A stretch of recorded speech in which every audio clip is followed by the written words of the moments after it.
Hello, this is Arbitrary 007, and this is Let's Review Red Falcon's District. Yes, the footage is not of it is of Dark Forces, but what can you do?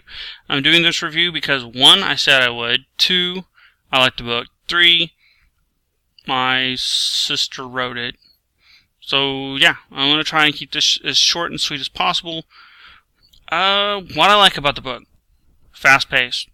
I keep reading it. I started it thinking it was going to be some family politicking book or some trashy romance novel. It was neither. It was actually a really good period fantasy based off of the 1860s Europe, primarily Great Britain, based out of London. And I think she did a pretty good job for never lived there. But just reading the book and getting started, prologue caught me, and it seems like every chapter I've read in that book seemed to keep me wanting to read. I had to actually physically put it down to go to sleep at 3 in the morning in order to get 4 hours of sleep, get things done the next day, and then to start picking up reading it again. Managed to finish it in a full day because I just couldn't pull myself away. It's also very good pacing, nice story. It's a good fantasy.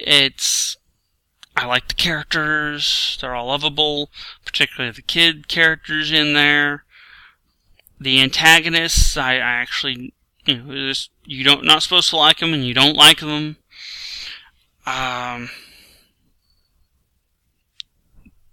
Very funny, a lot of romance. It's got a good developing romance. Not necessarily a lot of romance in it, but it's where it's supposed to be. I mean, obviously they're not going to be in the middle of battle. It's like, oh, I love you so much. It's more of, in the downtime, they've got this whole romance thing playing out between the two main characters. But otherwise, a lot of action, romance where it needs to be.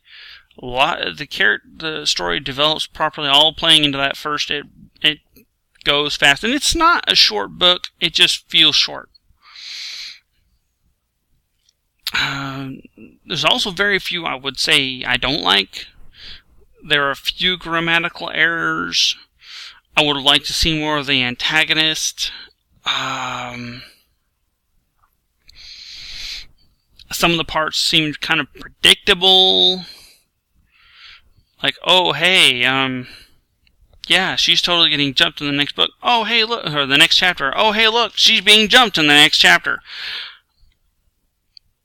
But other than that, it's an excellent story. I highly recommend it. I'm trying to stay away from as many spoilers as possible. And at this point, with the review as far as it is, I could probably go ahead and start hitting some spoilers now. So anyone who wants to read the book without any spoilers, feel free to stop now. If you don't mind spoilers, I'll go on. Okay. I like the wizard, Pan. I'm only saying Pan because I can't pronounce the Egyptian name that he supposedly has. I like the boy and girl with the flora and fauna, kind of respectively powers. I like the Amazonian, the woman, Helen. I also like her cousin, who happens to be Amazon, the Red Falcon. He's a lovely, he who ends up being a she, because he'd been cross-dressing this whole time.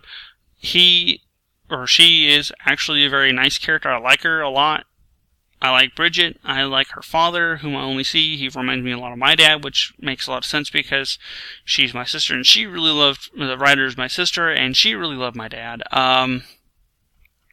Bridget reminds me a lot of my sister, makes sense. Main characters usually psychologically would fit the main regular character a whole lot, but the story itself is just really good. I like the particular abilities and wizard. There's only 2 wizards maybe in this entire book that you actually meet. Most of them are most everyone else has some special power, not necessarily magic related, but they're magical characters. Like again, the 2 kids who can manipulate flora and fauna. The vessels themselves which those are essentially like human anatomy manipulators, because they can do all sorts of stuff with a human body, including crippling them, which Bridget happens to do to a human in the book. But